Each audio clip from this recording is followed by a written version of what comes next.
नमो तस्स भगवतो अरहतो सम्मा संबुद्धस्स. मित्रांनो, आज आपण एका महत्त्वपूर्ण विषयावरती आज बोलणार आहोत, ज्यांच्यामुळे आज एका महान व्यक्तीचा आज परिचय करून घेणार आहोत. या अशा व्यक्तीमुळे आपण थंबनेलमध्ये पाहिलंच आहे की आपण कोणाबद्दल बोलणार आहोत. तर ह्या व्यक्तीने आपल्या आयुष्यामध्ये खूप कष्ट घेतले आणि समाज उद्धाराची कामं केलेली आहेत.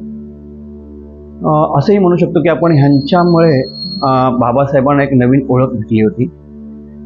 ती कशी भेटली तर आपण पाहणारच आहोत. पण हा व्यक्ती आपल्या अस्पृश्यता निवारण्याच्या कामामध्ये किती पुढे होते ह्यावरती आपण चर्चा करणार आहोत. तर आपण सुरुवात करूया की त्यांचं मूळ घराणं हे भंडारी घरातले ते, आणि त्यांचं घराण्याचं जे मूळ गाव आहे ते रत्नागिरी जिल्ह्यातील गुहागर तालुक्यातील आरे हे गाव हे त्यांचं मूळ गाव होतं. पण त्यांचा जन्म पालशेत गावी 29 जून 1869 रोजी झाला. अशी व्यक्ती अस्पृश्य, कामगार, शेतकरी व बहुजन समाजाच्या हितासाठी आपलं त्यांनी संपूर्ण आयुष्य वेचलं होतं. त्यांचं त्यागमय कार्य आणि अशा प्रकारचं ते समाज उद्धारासाठी त्यांनी जे कामं केले त्यामध्ये सर्वात वरच्या स्थानामध्ये रावसाहेबांची बोलणी होते, म्हणजे माहिती भेटते सगळ्यांना त्या काळातले जे व्यक्ती होते त्यातले. तर हे मूळचे भंडारी घरातले, पण त्यांनी बरेच कामं केलेली आहेत. तसं म्हणा गेलं तर लहानपणापासून त्यांच्यावरती धर्मशील व सदाचारी आईच्या वागणुकीचा त्यांच्यावरती प्रभाव होता आणि त्याच्यातूनच त्यांनी आपलं आयुष्य पुढे घडवलं होतं. त्यांचं प्राथमिक शिक्षण गिरगावातील प्रभू सेमिनरी शाळेत झालं. त्यानंतर धोबी तलावातील एलकृष्ण हायस्कूलला त्यांचं पुढील शिक्षण झालं. 1889 ते विल्सन हायस्कूल गिरगाव येथील मॅट्रिकची परीक्षा पास झाले आणि विद्यार्थी दशेपासूनच ते क्रियाशील व कृतिशील कार्यकर्ते म्हणून समाजाच्या सेवेसाठी कृतिशील कार्यकर्ते म्हणून ते पुढे येत होते. ते हळूहळू मॅट्रिकची परीक्षा झाली. त्यानंतर त्यांना 2 वर्ष त्यांनी अबकारी खात्यामध्ये, म्हणजे जे सरकारी अबकारी खातं होतं त्यावेळेचं, त्यामध्ये 2 वर्ष त्यांनी कामं केली. पण आपल्या समाजाची होणारी कुसंबना पाहून त्यांनी ती नोकरी सोडली आणि संपूर्ण आयुष्य त्यांनी आपल्या अस्पृश्यता निवारणासाठी, भंडारी समाजाच्या उत्कर्षासाठी कामं केली. तर अशा प्रकारे त्यांनी एक समजून घेतलं की ते शिक्षणाशिवाय कुठलाही पुढे त्यांची प्रगती होऊ शकत नाही, ही त्यांनी जाणून घेतलं होतं. त्यामुळे त्यांनी ठिकठिकाणी जाती संस्था स्थापून समाजाची कामं सुरू केली होती. आपल्या अध्यक्षतेखाली त्यांनी 1912 साली भंडारी शिक्षण परिषद भरवून समाजामध्ये व समाजाला तसे तरुण वर्गाला मार्गदर्शन केले. आपण जर थोडासा इतिहास पाहिला तर त्या काळामध्ये मालक वर्ग जो होता तो त्यांच्या नोकर वर्गाकडून गरजेपेक्षा जास्त काम करून घेत होता. कामाचे तास निश्चित नव्हते. त्यामुळे अशा वेळी राव बहादरांनी, म्हणजे सीताराम केशव बोले यांनी मालकांमधला आणि नोकरांमध्ये एक सामंजस्य करार करून घेतला. एक निवेदन त्यांना दिलं मालक वर्गाला आणि त्याच्यामध्ये त्यांनी कामाचे तास निश्चित करण्यासाठी त्यांनी काही योजना राबवल्या होत्या. त्याच्यामध्ये त्यांनी मांडल्या, त्यांनी मालक वर्गाकडून संमत करूनही घेतल्या होत्या. आणि त्या काळामध्ये राशन खात्याशिवाय इतर खात्यांमध्ये अस्पृश्य वर्गाला काम भेटत नव्हतं. तर अशा वेळी ज्यावेळी डॉक्टर बाबासाहेब आंबेडकरांनी ही चळवळ उभी केली त्यावेळी त्यांच्यासोबत आणि त्यांना मार्गदर्शक म्हणून रावसाहेब त्यांच्याबरोबर काम करत होते. सक्रिय त्यांनी सहभाग घेतला त्याच्यामध्ये आणि त्यांनी हा अन्याय दूर करण्याचा प्रयत्न केला, म्हणून तर आपण दुरुस्त केला असं म्हणूया. बाबासाहेबांनी जेव्हा 1907 साली जेव्हा मॅट्रिकची परीक्षा उत्तीर्ण झाले त्यावेळी गुरुवर्य कृष्णाजी केशव केळुस्कर यांनी त्यांचा मान सन्मान केला, सत्कार केला. त्यावेळी तो सत्कार रावसाहेबांच्या अध्यक्षतेखालीच झाला होता, ही नोंद असली पाहिजे आपल्याला. पुढे त्यांनी बाबासाहेबांची स्नेहता वाढवला सोबत त्यांच्यासमोर लोकसेवेचे आणि आवश्यक ते लोकोपयोगी कामं करण्यामध्ये त्यांनी म्हणजे हस्ते त्यांना सहकार्य केलं, त्यांच्यासोबत कामं केली. या सर्व कामाचं गौरव पाहता, म्हणजे व्यवस्थित संपूर्ण निरीक्षण पाहता ब्रिटिश सरकारने त्यावेळी त्यांना जस्टिस ऑफ द पीस हा मानाचा पुरस्कार ऑक्टोबर 1911 रोजी त्यांना बहाल केला होता. त्यानंतर त्यांनी नोव्हेंबर 1918 रोजी पीपल्स युनियन नावाची त्यांनी एक राजकीय संस्था स्थापन केली. त्यांनी बरीच कामं केली. त्यानंतर ब्रिटिश गव्हर्नमेंटने त्यांचा गौरव म्हणून 1 मार्च 1929 रोजी राव बहादूर हा मानाचा किताब त्यांना बहाल केला होता. आणि हा मानाचा किताब त्यांच्या भंडारी समाजातले ते प्रथम मानकरी त्याच्यामधले होते ते. म्हणजे 1 मार्च 1929 रोजी राव बहादूर त्यांना किताब ब्रिटिश सरकारने दिला होता. पुढे जाऊन ते मुंबई विधिमंडळामध्ये निवडून आले होते. त्यानंतर त्यांनी 1926 पर्यंत विधिमंडळात काम केली. ते ब्रिटिश सरकारचे म्हणजे आमदार त्यावेळेची नेमणूक होती त्यावेळेची. पण अशा वेळी त्यांनी होईबा म्हणून ते काम केलं नाही. आज आपण बघतो की आज सर्वसाधारण बघतो की सरकारच्या विरोधामध्ये जर त्या सरकारमध्ये जो मंत्री असतो तो त्याच्या मंत्रिमंडळात किंवा सरकारच्या विरोधामध्ये बोलत नाही किंवा त्यांच्यावर आक्षेप घेत नाही कुठल्या कामावरती. पण अशा वेळी राव बहादूरांनी कधीही मला सरकारने नियुक्त केले म्हणून मला त्यांच्याबद्दलच बोललं पाहिजे, त्यांचा गौरव केला पाहिजे असं त्यांनी कधीही त्यांची मनोधारणा नव्हती. उलट त्यांनी कित्येक प्रश्नावरती सरकारला धारेवर धरले होते. तर असे हे राव बहादूर होते. त्यांनी बरीच बिलं त्या काळामध्ये संसदेत म्हणजे त्या विधिमंडळाला मांडली. त्यातली काही उदाहरणं: देवदासी बिल, शेतकरी व कामगारी हिताच्या होती बिल, दोषी व कुलकर्णी वतने रहित करणारे बिले, तसेच अस्पृश्य निवारणासंबंधी बिले ही त्यांच्या निस्पृहता व प्रांजळ सामाजिक कळकळीची ठळक उदाहरणे आहेत. डॉक्टर बाबासाहेब आंबेडकरांनी जेव्हा 1927 साली महाड येथे 14 तळ्याचं आंदोलन करण्याचं निश्चित केलं, तसेच महाड सत्याग्रह आहे, नाशिकचा काळाराम मंदिर आहेत, तसं आणि इतर ज्या चळवळी आहेत, ह्या चळवळीचा उगम राव बहादूरांनी विधिमंडळात मांडलेल्या जी बिलं होती आणि ती बिलं त्यांनी पास करून घेतली. बिलं पास करून ते कायद्यामध्ये रूपांतरित घेतली. त्या ठरावातून हे सर्व बाबासाहेबांची जी आंदोलन होती ह्या ठरावातून पास झालेले म्हणजे पुढे आलेले आंदोलन आहेत.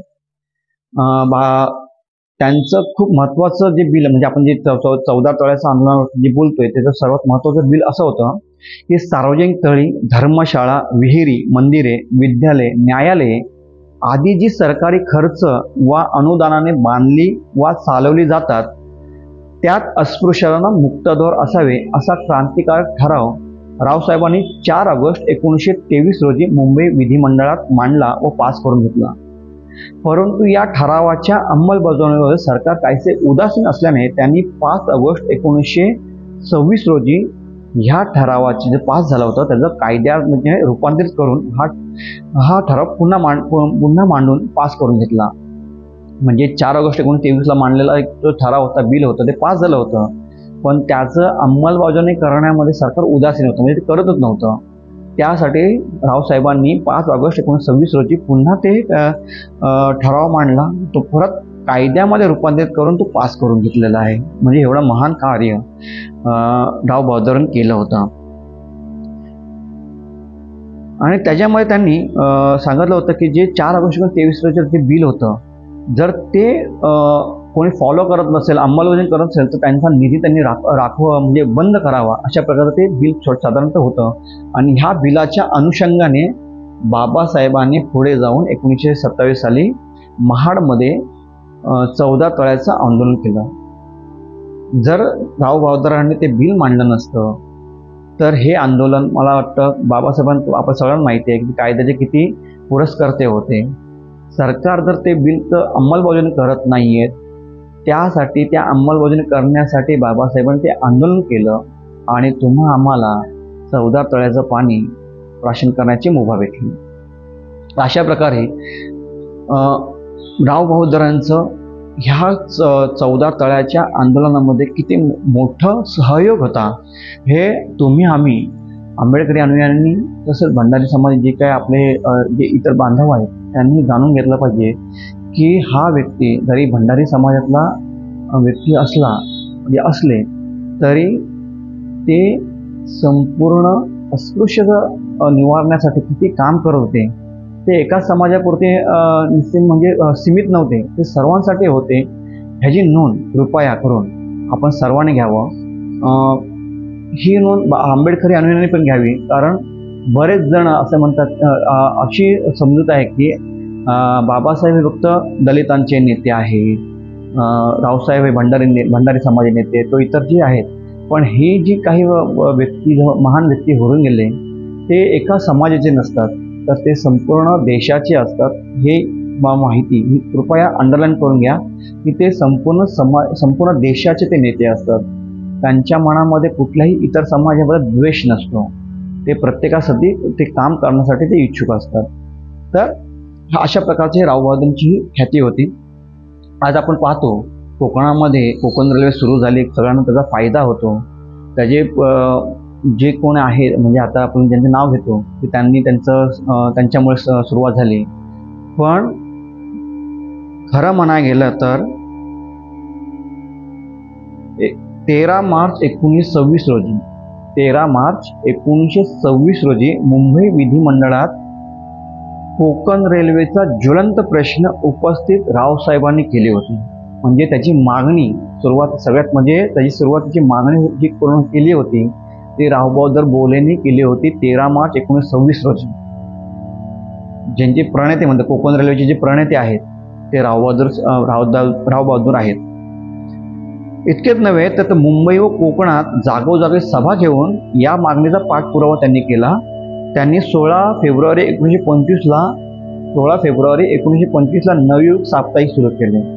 त्यांनी 16 फेब्रुवारी 1925 रोजी नवयुग साप्ताहिक सुरू केले. त्यांच्या संपादकाखाली निघणाऱ्या नवयुग या साप्ताहिकाच्या 17 जानेवारी 1926च्या अंकात स्फुट लेख लिहून कोकणात रेल्वेची किती आवश्यकता आहे याचे विवेचन करून त्यांनी डॉक्टर आंबेडकर यांची सार्वजनिक कामगिरी सोबतच डॉक्टर बाबासाहेबांची जी सार्वजनिक कामगिरी आहे ती पण ह्या नवयुगामध्ये त्यांनी मांडली होती. कोकणातल्या जनतेला त्यांनी ह्याची माहिती करून दिली. त्यांचं जे नवयुग साप्ताहिक होतं, म्हणजे त्यांनी स्थापना कधी केली 16 फेब्रुवारी 1925 ला. ह्या 16 फेब्रुवारी 1925च्या साप्ताहिक अंकामध्ये ते लिहितात आहेत की नवयुगच्या साप्ताहिक अंकामध्ये लिहितात आहेत की कोकण रेल्वेची किती आवश्यकता सध्या कोकणामध्ये आहे ह्याची मागणी त्यांनी 13 मार्च 1926 ला केली होती. पण त्याच्या आधीपासून ही सुरुवात केली होती राव बहादूर यांनी. सोबतच त्यांच्या साप्ताहिकामध्ये त्यांनी ही माहिती दिली की बाबासाहेब किती समाजहितोपयोगी काम करत आहेत हे कोकणाच्या जनतेला माहिती करून देण्याचं काम ही राव बहादूरांनी केलेलं आहे. पुढे जाऊन गेलं तर आपण 1928 साली दादरच्या गणेशोत्सव मंडळामध्ये जेव्हा वाद झाला पूजनाच्या संदर्भात, त्यावेळी प्रबोधनकार ठाकरे, बाबासाहेब आंबेडकर आणि त्यासोबतच राव बहादूर बोले यांनीही खूप मोलाची कामगिरी करून तो समेट घडवून आणला होता. त्यावेळी 1928 साली बाबासाहेबांच्या प्रत्येक लढ्यामध्ये चळवळीमध्ये राव बहादूरांनी सक्रिय सहभाग घेतला आणि ते सतत बाबासाहेबांचा पाठपुरावा करत असत. त्यांनी 1938 साली हिंदू महासभेच्या कार्यास सुरुवात केली होती. त्यांनी केले. त्यानंतर त्यांच्या भंडारा समाजातील जातीत ते जन्मले, त्यात काही कर्मठ जातबांधवांनी त्यांना अशा प्रकारची कामं आपण करू नये अशा प्रकारचे त्यांना चेतावणी दिली होती. आणि जर असं काम तुम्ही केलं तर तुम्हाला जाती बहिष्कृत करण्याची त्यांना भीती घातली होती. पण राव बहादूरांनी त्याची पर्वा न करता आयुष्यभर समाज सुधारणेचं व्रत हाती घेतलं. जेव्हा डॉक्टर बाबासाहेब आंबेडकरांचं महाप्रयाण झालं त्यानंतर त्यांचा पार्थिव देह मुंबईमध्ये आणला होता 7 डिसेंबर 1956 रोजी. त्यावेळी आपल्या ह्या शिष्याच्या अंत्यसंस्काराच्या वेळी ते दादरच्या स्मशानभूमीमध्ये जातीने उपस्थित होते. त्यावेळी त्यांचं वयही खूप जास्त होतं, पण ते त्या ठिकाणी उपस्थित होते. बाबासाहेब नेहमीच त्यांना आदराने संबोधत असत. ते म्हणत असत की बाबासाहेब म्हणतात की बाबा, तुमची सार्वजनिक कामाची ही जीवापाड धडपड पाहून तुम्ही ते काम करत असताना तुमच्यावर कायदे मंडळातील ठिकाणी अकस्मात काही बरे वाईट होण्याचा प्रसंग न येऊ अशा प्रकारची बाबासाहेब त्यांच्याबद्दल काळजी घेत होते. बाबासाहेबांनी 1985 रोजी पीपल्स एज्युकेशन सोसायटी जेव्हा स्थापना केली त्याच्यामध्ये त्या मंडळाचे कार्यकारी मंडळाचे ते अखेरपर्यंत सदस्य होते. ब्रिटनचे मजूर पक्षाचे म्हणजे ब्रिटनचे मजूर पक्ष जेव्हा माजी पंतप्रधान मॅकडॉनल्ड भारतात आले तेव्हा त्यांनी मुंबईस भेट दिली होती. त्यांना कामगारांची व त्यांच्या वसतिस्थानाची प्रत्यक्ष माहिती देण्यासाठी त्या विभागात त्यांच्या समवेत हिंदी कामगारांच्या मार्गदर्शक म्हणून म्हणजे ट्रान्सलेटर म्हणून बोले यांचीच नेमणूक सरकारने केली होती. त्यांचे जे काही प्रश्न असतील ते सांगण्यासाठी कामगारांची जी प्रश्न आहेत ते सांगण्याचं कामाची जबाबदारी आणि एकंदरीत ट्रान्सलेशन करण्याची जबाबदारी बोलेंवरती ब्रिटिश सरकारने दिली होती. त्यांनी नेहमीच कामगारांच्या हिताचं लौकिकाचं किती महत्त्वाचं होतं हे त्यांना आपल्याला दिसून येतं. यावरून महात्मा फुले यांच्या कार्याने प्रभावित होऊन सार्वजनिक सामाजिक चळवळीला घेऊन घेणाऱ्या मागासलेल्या समाजात शैक्षणिक, सामाजिक, धार्मिक व राजकीय दृष्ट्या जागृती कार्य त्यांनी वयाच्या 93 वर्षापर्यंत सतत करत राहिले. म्हणजे आपण पाहिलं मागे की मॅट्रिकची परीक्षा पास झाली, त्यानंतर त्यांना आपल्या खात्यामध्ये नोकरीही भेटली, पण ती नोकरी 2 वर्ष केल्यानंतर समाजोन्नतीचं काम करण्यासाठी ते आयुष्यभर झगडत राहिले आणि वयाच्या 93 वर्षापर्यंत ते सतत काम करत होते. आणि 14 जानेवारी 1961 रोजी म्हणजे 14 जानेवारी 1961 रोजी मृत्यू येईपर्यंत ते काम करत होत नाही. म्हणजे अशी व्यक्ती म्हणजे वयाचे 93 वर्षापर्यंत हा व्यक्ती जगला, पण जगताना त्यांनी बरेच कामं करून घेतली, आपल्या आयुष्यामध्ये केली. समाजोद्धाराची कामं होती, अस्पृश्य निवारणासंबंधी कामं होती, बाबासाहेबांच्या लढ्यामध्ये सहभाग घेण्याचं त्यांनी कामं केली. सोबत आपल्या समाजामध्ये इतर समाज जे कोण आहेत त्या सर्वांसाठी त्यांनी कामं केली. कामगार काही एका समाजाचा नसतो, कामगार हा सर्व जाती धर्मातला असतो आणि त्यांच्यासाठी त्यांनी कामं केलेली आहेत. तर अशा ह्या महान आणि तेजस्वी युगपुरुषाला आपल्या या चॅनलच्या मार्फत माझ्या सर्वांच्या मार्फत मी त्यांना विनम्र अभिवादन करतो.